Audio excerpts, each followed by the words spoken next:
ውድ ተመልካቾች የኑሮ ነገር ሆኖ ነው እንጂ ማን ከተወለደበት ሀገርና ካደገበት መንደር ክፉ ደጉን ካሳለፈበት ቀዬ ደስታ ሐዘኑን ካጣጣመበት ምድር መሰደድን ይሻል።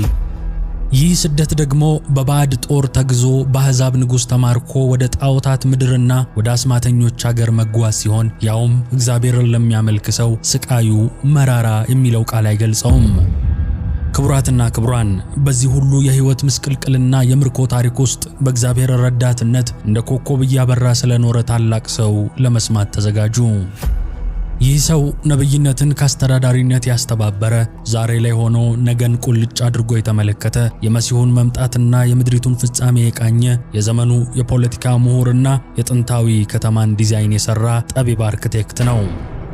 ውድ የመባ ቲቪ ቤተሰቦች ይህንን ቪዲዮ እስከ ፍጻሜው ብትመለከቱ አስደናቂ የህልም ሚስጥራት የተፈቱበትን መንገድና የተራቡ አናብስት ለእግዚአብሔር ሰው የሰሩትን ውለታ ትሰማላችሁ። ይህ የመጽሐፍ ቅዱስ ታሪኮች 25ኛው ክፍል የታላቁ ነብይ የነብዩ ዳንኤል አስደናቂ ታሪክ ነው። ነብዩ ዳንኤል የዮናኪር የልጅ ልጅ ነው። ዮናኪር የንጉሥ ኢያቄም ልጅ ሲሆን ሰለስቱ ደቂቅ ደግሞ የዮናኪር ልጆች ናቸው። ኢያቄም ለ11 ዓመታት ማለትም ከ609 እስከ 598 ቅድመ ልደተ ክርስቶስ የነገሰ የእስራኤል ንጉሥ ነው። ኢያቄም ወደ ዙፋን የወጣው በ18 ዓመቱ ሲሆን ወደ ስልጣን እንዲወጣ ያደረገው የግብፁ ንጉሥ ፈርዖን ኒካው ነበር። መንበረ መንግስቱን ከያዘ ከ3 ወራት በኋላ በከርከሚሽ ውጊያ ናቡከደነጾር ግብፅን ድል ሲያደርግ ኢያቄም ወዳጅነቱ ለባቢሎን ሆነ። ኢያቄም የነቢዩ ኤርምያስን ምክር ወደ ጎን በመተው የነቢዩን መጽሐፍ አቃጠለ። በ598 ቅድመ ልደተ ክርስቶስ ናቡከደነጾር ኢየሩሳሌምን ካጠፋ በኋላ ኢያቄምን ማርኮ ወደ ባቢሎን ሲወስደው በዚያው እያለ ሞተ። የትንቢተ ዳንኤል አንድምታ ትርጓሜ መግቢያ እንደሚተርከው የዳንኤል እናት ሰለስቱ ደቂቅና ኢኮንያን የኢያቄም ልጆች ናቸው። ንጉሡ ኢያቄም ተማርኮ ወደ ባቢሎን ሲወሰድ እነዚህ ሁሉ አብረው ተማረኩ። ነቢዩ ዳንኤል በተማረከ ጊዜ ዕድሜው ገና ልጅ ነበር። የተወለደው በ618 ቅድመ ልደተ ክርስቶስ መሆኑን የሚገልጡ መጽሐፍት አሉ። ይህ ማለት በምርኮ ጊዜ ዕድሜው 12 ዓመት ነበር ማለት ይቻላል። ትንቢተ ዳንኤል መጀመሪያ ላይ ነገዱ ከይሁዳ ነገድ መሆኑን ስለሚገልጥ ከነገስታት ወገን ነበር የሚለውን ሐሳብ ያጠናክረዋል። ዳንኤል፣ ሕዝቅኤልና ሰለስቱ ደቂቅ የነቢዩ ኤርምያስ ደቀ መዛሙርት መሆናቸውን የቤተ ክርስቲያን የብሉይ ኪዳን ትርጓሜ ትውፊት ይገልጣል። ነቢዩ ሕዝቅኤል በጻድቅነት ከጠቀሳቸው 3 አበው ኖህ፣ ዳንኤል፣ ኢዮብ አንዱ ነቢዩ ዳንኤል ነው። ለጥበብም ማነጻጸሪያ አድርጎ ጠቅሶታል። ነቢዩ ዳንኤል የባቢሎንና የፋርስ ስልጣኔ ከፍተኛ ደረጃ በደረሰበት ዘመን የኖረ፣ ናቡከደነጾርና ቂሮስን ከመሰሉ ኃያላን ነገስታት ጋር አብሮ የሰራ ጠቢብ፣ በእምነቱ የጸና አስተዋይ ነቢይ ነው።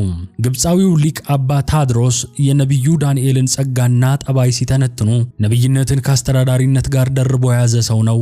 ይህም ቢሆን የአስተዳዳሪነት ስልጣኑ መንፈሳዊ አገልግሎቱን አላቀዘቀዘበትም። ሕዝቡን በቅንነትና በመንፈሳዊነት አገልግሏል። ምንም እንኳን በባቢሎን ነገስታት ዘንድ ልዩ ክብርና ቦታ ቢኖረውም ድሆቹን ወገኖቹን ያለ ኩራት አገልግሏል። ነገን ዛሬ ላይ ለማየት የታደለ ሰው ነበር። የአሕዛብን ተስፋ የአሕዛብን ነገስታት ታሪክ ከመፈጸሙ ከ200 እስከ 600 ዓመታት አስቀድሞ ተናግሯል። ራእይና ህልምን የማየትና የመተርጎም ጸጋ ነበረው። የመሲሁን መምጣትና የዓለምን መጨረሻ በግልጥ ተናግሯል። ጠቢብ ነበር። ዮሴፍ ወልደ ኮሪዮን እንደሚገልጠው በፋርስ ግዛት በሱሳ ከተማ የሚገኘውን የታወቀ ሰገነት ዲዛይን ከሰሩት አርክቴክቶች መካከል አንዱ ነበር ይላሉ።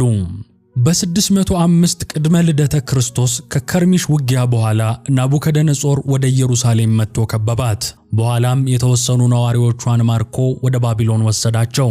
ነቢዩ ዳንኤልና ሰለስቱ ደቂቅ የተማረኩት በዚህ ጊዜ ነው።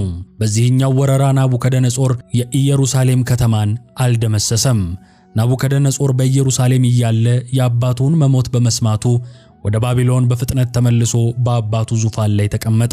ይህም የሚያሳየን ናቡከደነጾር ኢየሩሳሌምን ለመጀመሪያ ጊዜ ሲወር በአባቱ የበላይ ጠባቂነት አልጋ ወራሽ ነበር እንጂ ገና በትረ መንግስቱን አለመጨበጡን ነው። በእስራኤል ላይ የተፈጸሙት 3 ምርኮዎች ምክንያታቸው ምን እንደሆነ መጽሐፍ ቅዱስ በግልጥ ይነግረናል። መሪዎቹ ካህናቱና ሕዝቡ አንድ ሆነው በእግዚአብሔር ላይ አመጹ። በተለያዩ ዘመናት የተላኩትን ነቢያተ እግዚአብሔር ኢሳይያስን በመጋዝ ኤርምያስን በድንጋይ ወግረው ገደሉ። ስለዚህም እግዚአብሔር ለናቡከደነጾር አሳልፎ ሰጣቸው። እስራኤልን በዚህ ምርኮ እንዲወሰዱ ያደረጋቸው ከባቢሎን ንጉሥ ከናቡከደነጾር ኃይል በላይ የእግዚአብሔር ከእስራኤል መለየት ነው።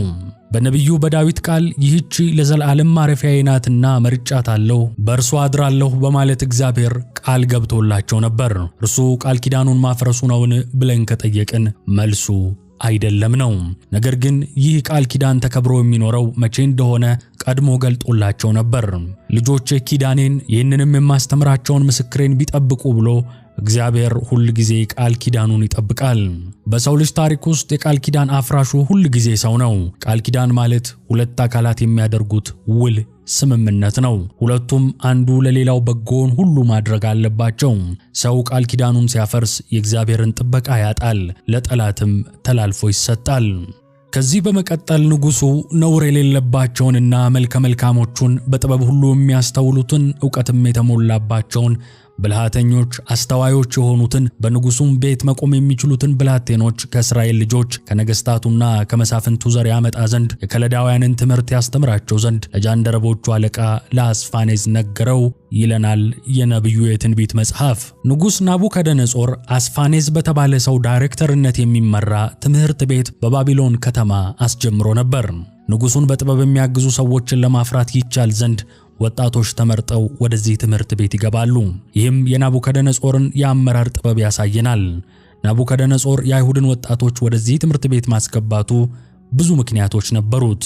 የመጀመሪያው እስራኤልን የወረራት ለማጥፋት ወይም ለመጉዳት ሳይሆን ሕዝቡ እርሱን አላገለግልም በማለታቸው ብቻ መሆኑን ለማሳየት፣ የነገሥታቱ ዘርም ክብራቸው ተጠብቆ በቤተ መንግሥት እያገለገሉ መሆናቸውን ለሕዝቡ ለመግለጥ፣ የነገሥታት ልጆች በቤተ መንግሥት መብታቸው ተጠብቆ ከተቀመጡ እንደ ቀድሞ አያምጹም አያሳምጹምም ብሎ በማመን አይሁድም የእነርሱ ሰዎች በቤተ መንግሥት በመኖራቸው መብታችን ይከበርልናል ብለው እንዲያስቡ ለማድረግ ነው።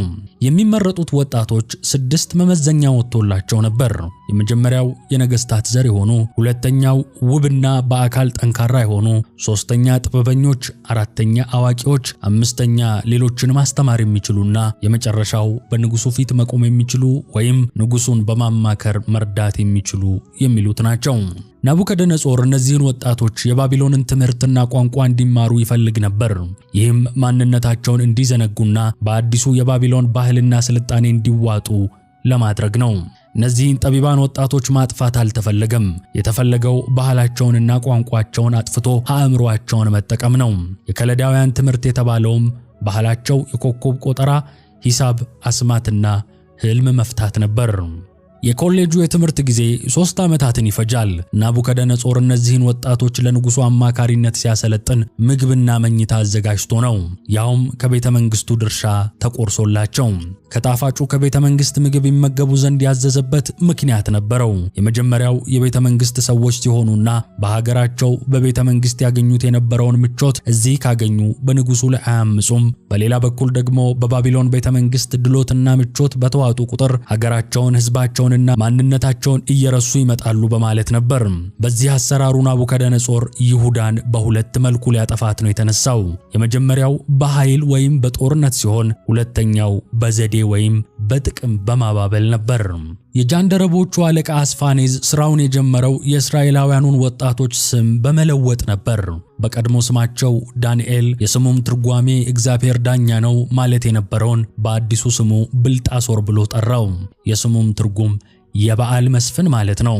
አናንያ የተባለውን ትርጉሙም እግዚአብሔር ሩህሩህና ደግ ነው ተብሎ የሚተረጎመውን ስም ሲድራቅ ወይም በፀሐይ አምላክ የተገለጠ ብሎ ሰየመው።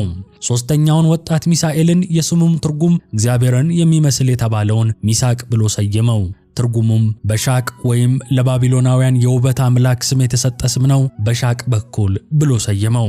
አራተኛውንና የመጨረሻው አዛሪያን የስሙም ትርጉም እግዚአብሔር ይረዳዋል ተብሎ የሚጠራውን አብድናጎ ብሎ ሰየመው፣ የእሳት አምላክ አገልጋይ ማለት ነው።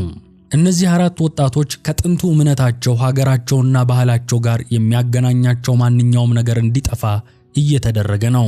የእስራኤል እናቶችና አባቶች ለልጆቻቸው ስም ሲያወጡ በተቻለ መልኩ የእግዚአብሔርን ሥራ እንዲያስታውሱ ያደርጉ ነበር። ይህም ጠቢቡ ሰለሞን ልጅህን በሚሄድበት መንገድ ምራው፣ በሸመገለ ጊዜ ከእርሱ ፈቀቅ አይልም በማለት እንዳስተማረው ነው። የወጣቶቹ አለቃ የባቢሎን ጣዖታትን የሚያስታውስ ስም ሰጣቸው። ነቢዩ ዳንኤል በጊዜው በባቢሎን ሳለ 3 ስሞች ነበሩት። የመጀመሪያው ዳንኤል ሲሆን የስሙ ትርጉም እግዚአብሔር ዳኛ ነው ማለት ነው። ሁለተኛው ብልጣሶር የሚባለው ነው። መስፍነ በዓል ተብሎ ይተረጎማል። የመጨረሻው እጅግ የተወደደ ሰው የሚለው ሌላኛው ስሙ ነው። የዳንኤል ሕይወት በሦስቱም ስሞቹ ተገልጧል። እግዚአብሔር በዳንኤል አድሮ በአሕዛብ ላይ ፈርዷል። በአሕዛብ ላይ ብቻ ሳይሆን የዋሃንን በሚወቅሱ ሰዎች ላይም ፈርዷል። የመጽሐፈ ሶስና ታሪክ ለዚህ ምሳሌ ነው። ባቢሎናውያን በነ ነቢዩ ዳንኤል ላይ ያለውን ሰማያዊ ዕውቀት፣ ጥበብና ኃይል ተረድተዋል። የዳንኤል ጥበብ ዕውቀትና ኃይል የእነርሱ አስመሳይ ሊቃውንት እንደሚሉት ከትምህርት ቤት የተገኘ አይደለም። ስለዚህም ብልጣሶር አሉት። የበዓል ልዩ ልዑል ወይም መስፍን፣ ሚስጥሩንም የሚያውቅ ማለታቸው ነው። ሰማያዊው መልአክ ደግሞ እጅግ የተወደደ ሰው በማለት ጠርቶታል። ደግነቱን፣ እምነቱን፣ ጥበቡንና ጽናቱን በእግዚአብሔር ዘንድ ያስገኝለትን ሞገስ ሲገልጥለት ነው። ነቢዩ ዳንኤል ለአምላኩ ታማኝ ነው። በመሆኑም በባቢሎን ቤተ መንግሥት ውስጥ ያለውን ምቾትና ቅንጦት ማንነቱን አላስረሳውም። ምንም እንኳን የንጉሥ ትእዛዝ ቢሆንም ነቢዩ ዳንኤል ግን እንዳይረክስ በልቡ አስቦ እምቢ አለ። ነቢዩ ዳንኤል ቆራጥ በመሆኑ እግዚአብሔር በጃንደረቦቹ አለቃ ፊት ሞገስን ሰጠው። በማረኳቸው ፊት ሞገስን ሰጣቸው እንዳለ ልበ አምላክ ዳዊት። እግዚአብሔር በሕዝቡ ጠላቶች ዘንድ 2 አይነት የበጎነት ሥራዎችን ይሠራል። በአንድ በኩል እንደ ፈርዖን ልባቸውን አደንድኖ በሕዝቡ ላይ ድንቅ ሥራውን ይገልጣል፣ ኃይሉን ብርታቱን ያሳያል። በሌላ በኩል ደግሞ እንደ ጃንደረቦቹ አለቃ ልባቸውን በማራራትና ሞገስን በመስጠት የሕዝቡን በጎ ሐሳብ እንዲፈጸም ያደርጋል። ከዚህ በማስቀጠል የነቢዩ መጽሐፍ እንዲህ ይለናል። የጃንደረቦቹም አለቃ ዳንኤልን መብልና መጠጡን ያዘዘላችሁን ጌታዬን ንጉሡን እፈራለሁ፣ በዕድሜ እንደናንተ ካሉ ብላቴኖች ይልቅ ፊታችሁ ከስቶ ያየ እንደሆነ ከንጉሡ ዘንድ በራሴ ታስፈርዱብኛላችሁ አለው። ዳንኤልም የጃንደረቦቹ አለቃ በዳንኤልና በአናንያ በሚሳኤልና በአዛርያ ላይ የሾመውን ሜልዳርን እኛን ባሪያዎችህን 10 ቀን ያህል ትፈትነን ዘንድ እለምንሃለሁ። የምንበላውን ጥራጥሬ የምንጠጣውንም ውሃ ይስጡን። ከዚያ በኋላ የእኛን ፊትና ከንጉሡ መብል የሚበሉትን የብላቴኖችን ፊት ተመልከት። እንዳየኸውም ሁሉ ከባሪያዎች ጋር የወደድከውን አድርግ አለው። ይህንን ነገራቸውን ሰምቶ 10 ቀን ፈተናቸው። ነቢዩ ዳንኤል በምርኮ በባዕድ ሀገር የሚገኝ ወጣት ነው። ላለመጾም ምክንያት ማቅረብ ይችላል። የባዕድ ሀገር ነው። በፈለግኩት ሰዓት ምግብ አላገኝም። የማይበላ ምግብ እንድበላ የንጉሡ ትእዛዝ ነው፣ እኔ ምን ላድርግ ወዘተ ማለት ይችላል። ነቢዩ ዳንኤል ግን ለምክንያት ቦታ አልሰጠም። ነቢዩ የጾመው ከልቡ ነበር። መጽሐፍ ከልቡ አሰበ ያለው ለዚህ ነው። ዳንኤል የንጉሡን መብል አልበላም ያለው ስላልተስማማው ወይም የማይወደው ምግብ ስለሆነ አልነበረም፣ እንዳይረክስ ነው። ይህ ውሳኔው የንጉሡን ትእዛዝ እንደሚቃወም መብሉንም ርኩስ ነው እንዳለ ተቆጥሮ ችግር ውስጥ ሊከተው ይችላል። ይህ ደግሞ እንደ ባቢሎን ነገሥታት ጠባይ ሕይወቱን እስከ ማጣት የሚያደርስ ቅጣት ያስከትላል። ለነቢዩ ዳንኤል ግን እግዚአብሔር የማይቻሉ ነገሮች ሁሉ አምላክ ነው። አስቸጋሪ ነገሮችን ሁሉ የሚያስተካክል የኢአማንያንን ልብ የሚያለሰልስ እግዚአብሔር ነው። ነቢዩ ዳንኤል የንጉሡን መብል በልቶ ተመችቶት ከሚኖር በእምነቱ ጸንቶ የሚመጣውን መከራ መቀበልን መረጠ። የጃንደረቦቹ አለቃ የዳንኤልንና የሰለስቱ ደቂቅን ስም መቀየር ችሎ ነበር።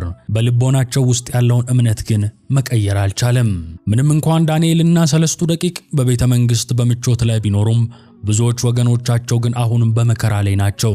የነ ዳንኤል እረፍትና ምቾት በባቢሎናውያን ቤተ መንግሥት በመኖር የሚገኝ አይደለም፣ በቅድስቲቱ ከተማ በኢየሩሳሌም እንጂ። ቅድስት ሀገር ፈርሳ ሕዝቡ ተሰዶ ምን እረፍት ይገኛል? ሕሊናቸውና መንፈሳቸው ሳያርፍ ሥጋቸው በባቢሎን ቤተ መንግሥት ስለተቀመጠ ብቻ ምን እረፍት ይገኛል? ስለዚህ እግዚአብሔር ሕዝቡን ወደ ቅድስቲቱ ሀገር እስኪመልስ ድረስ ከሕዝቡ ሐዘንና ለቅሶ መለየት አልፈለጉም። ነቢዩ ዳንኤል በንጉሡ ቤተ መንግሥት ያለውን የቅንጦት ሕይወት አልፈለገም። አንዳንዶች ወይን ጠጅ መጠጣት የሚያደርስባቸውን የሞራልና የሥነ ምግባር ውድቀት ተመልክቷል። በገበታ ላይ 1-2 እያሉ መጨረሻቸው ሲከፋ ታዝቧል። ዳንኤል ራሱን ለእግዚአብሔር ናዝራዊ ሳያደርግ አልቀረም። ስለዚህም የወይን ጠጅን እምቢ አለ። በኦሪት ካህናት ወደ ቤተ መቅደስ ከመግባታቸው በፊት እንዳይጠጡ ታዘዋል። ነገሥታት የወይን ጠጅ ይጠጡ ዘንድ አይገባም። ታዲያ በሐዘንና በምርኮ ያሉ ወጣቶች እንዴት እሺ ብለው ይጠጡ? እግዚአብሔር ሐዘናቸውን ተመልክቶ ሕዝቡን ይምር ዘንድ እምቢ አሉ። ቀጥሎ የተከሰተውን ነገር የነቢዩ የትንቢት መጽሐፍ እንደሚከተለው ይገልጠዋል። እነርሱ ይገቡ ዘንድ ንጉሡ ያዘዘው ቀን በተፈጸመ ጊዜ የጃንደረቦቹ አለቃ ወደ ናቡከደነጾር ዘንድ አገባቸው። ንጉሡም በተናገራቸው ጊዜ ከብላቴኖቹ ሁሉ እንደ ዳንኤልና እንደ አናንያ እንደ ሚሳኤልና እንደ አዛርያ ያለ አልተገኘም። በንጉሡም ፊት ቆሙ። ንጉሡም በጠየቃቸው በጥበብና በማስተዋል ነገር ሁሉ በግዛቱ ሁሉ ከሚኖሩ የሕልም ተርጓሚዎችና አስማተኞች ሁሉ እነርሱ 10 እጅ የበለጡ ሆነው አገኛቸው። ንጉሥ ናቡከደነጾር አንድም ራሱ ፈትኗቸዋል፣ ያለበለዚያ ሌሎች እንዲፈትኗቸው አድርጓል። በሁሉም መንገድ ቢሆን ግን እነርሱን የሚስተካከል አልተገኘም። ይህ የእነርሱ ዕውቀትና ችሎታ ብቻ ሳይሆን የጾምና የጸሎታቸው ፍሬ የእግዚአብሔርም የቸርነቱ ስጦታ ነው። እግዚአብሔር ዳንኤልን በባቢሎን በምርኮ በሰላም እንዲኖር ብቻ ሳይሆን ሊመጣ ያለውንም ሁሉ እንዲያውቅ መርጦታል። ስለዚህ ናቡከደነጾር የሚያስፈራ ሕልምን አየ። ያንን ሕልም ማንም ሊተረጉመው አልቻለም። ምክንያቱም ያ ምስጢር በእግዚአብሔር ሰው በዳንኤል ብቻ ይገለጥ ዘንድ እግዚአብሔር አስቧልና ነው። ታሪኩን መጽሐፉ እንዲህ ይተርከዋል። ናቡከደነጾር በነገሰ በሁለተኛው ዓመት ናቡከደነጾር ሕልም አለመ፣ መንፈሱም ታወከ፣ እንቅልፍም ከእርሱ ራቀ ይለናል መጽሐፉ። ናቡከደነጾር ሕልሙን ለተርጓሚዎች አልተናገረም። ሲጠየቅም ነገሩ ከእኔ ዘንድ ርቋል ነበር ያላቸው። አባ ሂሮኒመስ ሕልሙ እንደ ጥላ በልቦናው ውስጥ ነበር፣ ነገር ግን ሙሉ በሙሉ ሊያስታውሰው አልቻለም። ሌላ ሰው የሚነግረው ካገኘ ግን ለማስታወስ ይችላል። ይህም ሕልም ፈቺዎች ውሸት እንዳይነግሩት ይረዳዋል ብለዋል። ንጉሡ መንፈሱ እንዲታወክ ያደረገው አንዱ ምክንያት ሕልሙ ስለጠፋው ነው። ስለዚህ የሚያስታውሰው ሰው ይሻ ነበር። ሕልሙን የገለጠለት እግዚአብሔር የእርሱ ድንቅ ሥራ ይገለጥ ዘንድ እንዲረሳው አደረገ። እግዚአብሔር የልጆቹን ክብር ለመግለጥና ክፉዎችን ለመቅጣት ልዩ ልዩ መንገድን ይጠቀማል። አሁንም የናቡከደነጾር ሕልም የጠፋው የነቢዩ ዳንኤል ጥበብ ይገለጥ ዘንድ ነበር።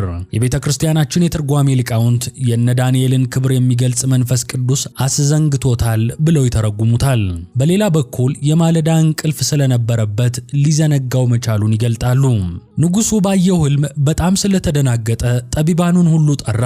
ጠቢባኑ ወደ ንጉሡ ሲመጡ በደስታ ነበረ።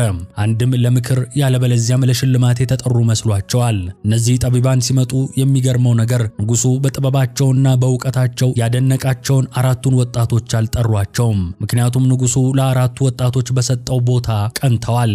ስለዚህ እነርሱ በሌሉበት ዕውቀታቸውን ለማስመስከር ስለፈለጉ ብቻቸውን መጡ። በሌላ በኩል እነ ነቢዩ ዳንኤልን ንጉሡ አልጠራቸውም ይሆናል። 4ቱን ወጣቶች ፈትኖ ከሌሎች 10 እጅ የተሻሉ መሆናቸውን አውቋልና ስለዚህም ሌሎችን ለመፈተን ጠራቸው።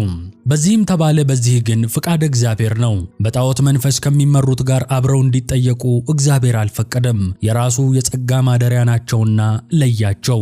የንጉሡ ጥያቄ ለጠቢባኑ አስቸጋሪ ነበር። ሕልሙንም ፍቺውንም ነበር የጠየቃቸው። ሕልሙን ንገረንና ፍቺውን እናስታውቅህ አሉት። እርሱ ግን ነገሩ ከኔ ዘንድ ርቋል፣ ሕልሙንና ፍቺውን ባታሳውቁኝ ትቆረጣላችሁ፣ ቤቶቻችሁም የጉድፍ መጣያ ይሆናሉ። ሕልሙንና ፍቺውን ግን ብታሳዩ ከእኔ ዘንድ ስጦታና ዋጋ ብዙ ክብርም ትቀበላላችሁ። ስለዚህ ሕልሙንና ፍቺውን አሳዩኝ አላቸው። ተርጓሚዎቹ አሁንም በድጋሚ ሕልሙን እንዲነግራቸው ጠየቁት። ንጉሡ ግን ነገሩ ከእኔ ዘንድ እንደራቀ ታውቃላችሁና ጊዜውን እንድታስረዝሙ እኔ ያውቃለሁ። ሕልሙንም ባታሳውቁኝ አንድ ፍርድ አለባችሁ። ጊዜውን ለማሳለፍ የሐሰትና የተንኮል ቃል ልትነግሩኝ ተዘጋጅታችኋል። ስለዚህም ሕልሙንም ንገሩኝ፣ ፍቺውንም ማሳየት እንድትችሉ አውቃለሁ አላቸው። ሕልም ተርጓሚዎቹ ንጉሡ መፍራቱንና መቸኮሉን ስላወቁ ጊዜ ይሰጠን ብለው ጠይቀው ነበር። ንጉሡ ግን ልታረሳሱኝና የማይሆን መፍትሄ ልታመጡ ነውና አሁን ንገሩኝ አላቸው። የንጉሡ ቁጣ እስኪበርድ ፍርሃቱም እስኪቀንስ ጊዜ ለመግዛት አስበው ነበር። ነገር ግን አልሆነም። እግዚአብሔር የሐሰት ጠቢባንን ራሳቸው ያልሆኑትን ሆነናል፣ የሌላቸውን አለን፣ የማያውቁትን እናውቃለን የሚሉትን እንዴት እንደሚያዋርድ ምሳሌ ሊያደርጋቸው በከባድ እንቆቅልሽ ፈተናቸው። እንደ ቀድሞ ዋሽተው አታለው ወይም ምክንያት ፈጥረው ማምለጥ አልቻሉም። ሕልሙንም ፍቺውንም አምጡ ተብለዋልና ከለዳውያኑ ሕልሙንና ፍቺውን መናገር አልቻሉም። ምክንያቱም ከዚህ በፊት ሕልሙን ሰምተው የመሰላቸውን ትርጓሜ ይሰጡ ነበር። እንደ አማልክት ስለሚታዩም ማንም አይገዳደራቸውም ነበር። አሁን ግን ተፈተኑ። ስለዚህ በምድር ላይ ይህንን ሕልም መናገር ትርጉሙንም መግለጥ የሚችል እንደሌለ ተናገሩ። እውነታቸውን ነው። ንጉሡ ያየው ሕልም የነገውን ዓለም የሚያሳይ የእግዚአብሔርንም ዕቅድ የሚገልጥ ነበር። ይህንን ይህንን ደግሞ ማወቅ የሚችለው ማን እንደሆነ መንፈስ ቅዱስ አፋቸውን ከፍቶ ፊታቸውን ጸፍቶ ሲያናግራቸው መኖሪያቸው ከሰው ጋር ካልሆነ ከአማልክት በቀር በንጉሱ ፊት የሚያሳየው ማንም የለም አሉ። በባቢሎናውያን እምነት መሰረት አማልክት ከሰው የተለዩ ናቸው፣ በሰው መካከልም አይኖሩም። ባቢሎናውያን ብዙ አማልክት ነበሯቸው። ስለዚህም ንጉሱ ተበሳጨ፣ እጅግም ተቆጣ፣ የባቢሎንንም ጠቢባን ሁሉ ያጠፉ ዘንድ አዘዘ ይላል መጽሐፉ። እንግዲህ ከበላሁት አብልቼ ከጠጣሁትም አጠጥቼ ማኖራችሁ ለዚህ ጊዜ ነበር እንጂ ፈረስ አይደላችሁ አልጋልባችሁ፣ በቅሎ አይደላችሁ አልጭናችሁ፣ ጦር አይደላችሁ አልወረውራችሁ፣ ጋሻ አይደላችሁ አልመክትባችሁ ብሎ በልያዝ በሰይፍ በላቸው ብሎ አዘዘ። ትእዛዝም ወጣ። ጠቢባኑንም ይገድሉ ዘንድ ጀመሩ። ዳንኤልና ባልንጀሮቹንም ይገድሉ ዘንድ ፈለጓቸው ይላል መጽሐፉ። ነቢዩ ዳንኤልና ሰለስቱ ደቂቅ በንጉሱ ፊት ሕልሙን ለመፍታት አልተጠሩም ነበር። የግድያው ትእዛዝ ሲወጣ ግን እነርሱንም አብረው ለመግደል ፈለጉ። ምክንያቱም ንጉሱ እነርሱን ከሌሎች አብልጦ ስላከበራቸው የቤተ መንግስቱ ሰዎች ቂም ይዘውባቸው ስለነበር አጋጣሚውን ተጠቅመው ሊያጠፏቸው ቆረጡ። ዳንኤልስ ነቢዩ ዳንኤል ግን የሚጠሏችሁን ውደዱ፣ የሚያሳድዷችሁንም መርቁ የተባለውን የወንጌል ቃል ከ600 ዓመታት በፊት በመፈጸም ለሚያጠፉት ሰዎች አዘነ። በዚያን ጊዜም ዳንኤል የባቢሎንን ጠቢባን ይገድል ዘንድ የወጣውን የንጉሱን የዘበኞች አለቃ አርዮክን በፈሊጥና በማስተዋል ተናገረው። ለንጉሱም አለቃ ለአርዮክ መልሶ የንጉሱ ትእዛዝ ስለምን ቸኮለ አለው። አርዮክም ነገሩን ለዳንኤል አስታወቀው ይላል መጽሐፉ። የንጉሱ ትእዛዝ ስለምን ቸኮለ ያለው ምናልባት የተወሰኑ ከለዳውያን ተገድለው አይቶ ወይም ሰምቶ ሳይሆን አይቀርም። ስለዚህ ትህትና በተሞላበት ሁኔታ የዘበኞቹን አለቃ ጠየቀው። ነቢዩ ይህንን ጥያቄ ያቀረበው ስለ ራሱ በመጨነቅ አልነበረም፣ ንጉሱን ከጥፋት ለማዳን ነው እንጂ። ከዚህ በመቀጠል የሆነውን መጽሐፉ እንዲተርከዋል። ዳንኤልም ገብቶ ፍቺውን ለንጉሱ የሚያስታውቅበት ጊዜ ይሰጠው ዘንድ ንጉሱን ለመነ ይለናል። ዳንኤል የእምነት ሰው ነው። ስለዚህም የሞት አዋጁን ሳይፈራ ወደ ንጉሱ ገባ። ቢገድለኝስ አትገባም ቢለኝስ የሚለውን አላሰበም። እግዚአብሔር መመኪያዬ ነው፣ የሚያስደነግጠኝ የሚያስፈራኝ ማን ነው እንዳለ ልበ አምላክ ዳዊት። በሌላም በኩል ነቢዩ ዳንኤል ፍጹም በእግዚአብሔር የሚተማመን ሰው ነው። እግዚአብሔር ሕልሙንና ፍቹን እንደሚገልጥለት አመነ። ስለዚህም የሱባኤ ጊዜ ለመነ። የቤተ ክርስቲያናችን የትርጓሜ መጽሐፍ ለነዚያ ያልሰጠውን ለእርሱ 3 ቀን ሰጠው ይለናል። ዳንኤል ጊዜ የጠየቀው ለማሰብና ለመመራመር መጽሐፍ ለማገላበጥ አይደለም፣ ነገር ግን ወደ እግዚአብሔር ለመጸለይ ነው። በዚያም ጊዜ ዳንኤል ወደ ቤቱ ሄደ። ዳንኤልም ባልንጀሮቹም ከቀሩት ከባቢሎን ጠቢባን ጋር እንዳይሞቱ ስለዚህ ምስጢር ምሕረትን ከሰማይ አምላክ ይለምኑ ዘንድ ነገሩን ለባልንጀሮቹ ለአናንያ ለሚሳኤልና ለአዛርያ አስታወቃቸው ይለናል መጽሐፉ። አስቀድመን እንደገለጽነው ዳንኤል ጊዜ የጠየቀው ትርጉሙን ለማፈላለግ አይደለም፣ ማእመረ ህቡዓት የሆነውን ጌታን ለመጠየቅ ነው እንጂ። ስለዚህም ነው አናንያ፣ አዛርያ ሚሳኤልን ከእርሱ ጋር እንዲጸልዩ የለመናቸው። መከራው ጋራ ነውና በጋራ እንዲጸልዩ ነገራቸው። ከባቢሎን ጠቢባን ጋር እንዳይሞቱ ሲል የባቢሎን ጠቢባን ማድረግ የማይችሉትን እናደርጋለን በማለታቸው ሞት እንደመጣባቸው ሁሉ እነርሱም እግዚአብሔር የለመኑትን ካልፈጸመላቸው አሕዛብ ከጠቢባኑ ይልቅ ስለሚከፉባቸው ነው። መጽሐፉ ወደ ቤቱ ሄደ አለ። ምንም እንኳን ነቢዩ ዳንኤል ከኢየሩሳሌሙ ቤተ መቅደስ ርቆ በባቢሎን የሚኖር ቢሆንም በቤቱ መጸለይን ያዘወትር ነበር። ነቢዩ ሰለስቱ ደቂቅን ከሰማይ አምላክ ይለምኑ ዘንድ አደራ ብሏቸዋል። ሕዝበ እስራኤልና ነቢያተ እስራኤል እግዚአብሔርን የእስራኤል አምላክ ብለው መጥራት ያዘወትራሉ። ዳንኤል ግን የሰማይ አምላክ አለ። እስራኤል በድለዋል። እስራኤል ሲበድሉ ደግሞ እግዚአብሔር ሕዝቤ አይደላችሁም ይላቸዋል። ሊቀ ነቢያት ሙሴ ጽላቱን ለመቀበል 40 ቀንና ሌሊት ወደ ደብረ ሲና በወጣ ጊዜ እስራኤል የጥጃ ምስል ሰርተው እያመለኩ እግዚአብሔርን አሳዘኑት። በዚህ ጊዜ ሕዝቤ ይላቸው የነበሩትን እስራኤል ሕዝብህ ብሎታል። የሰማይ አምላክ የሚለውን ስም ሕዝበ እስራኤል በድለው በተቀጡበት ዘመን የተነሱ ነቢያት የተጠቀሙበት ስም ነው። ከዚህ በማስቀጠል የሆነውን መጽሐፉ እንዲህ በማለት ይነግረናል። የዚያን ጊዜም ምስጢሩ በሌሊት ራእይ ለዳንኤል ተገለጠለት ይለናል። ለዳንኤል ዕለቱን ተገለጠለት።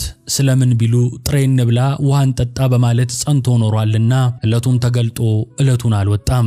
ስለምን ነው ቢሉ ሱባኤን ለማክበር ለሰለስቱ ደቂቅ በ3ኛው ቀን ተገልጦላቸዋል። ነቢዩ ዳንኤል ሕልሙና ትርጓሜውን ሲገልጥለት ወደ ንጉሡ አልቸኮለም። መጀመሪያ የገለጠለት እግዚአብሔርን አመሰገነ። ምንም የሚያስቸኩል ነገር ቢኖር እግዚአብሔርን ከማመስገን በላይ ሊቀድም የሚገባው ነገር የለምና። ንጉሥ ናቡከደነጾር ያየው ሕልም ከእርሱ ዘመን ጀምሮ የሚነሱትን ነገሥታት ያመለክት ነበር። የማይለወጥ እግዚአብሔር ነገሥታትን እንደሚለዋውጥ ገለጠ። ጥበብን ለጠቢባን ዕውቀትንም ለአስተዋዮች ይገልጣል። ዳንኤል ይህንን ምስጢር የገለጠልኝ እግዚአብሔር ነው አለ እንጂ እኔ በጥረቴና በብቃት ያገኘሁት ነው አላለም። ነቢዩ እንዲህ በማለት ተናገረ።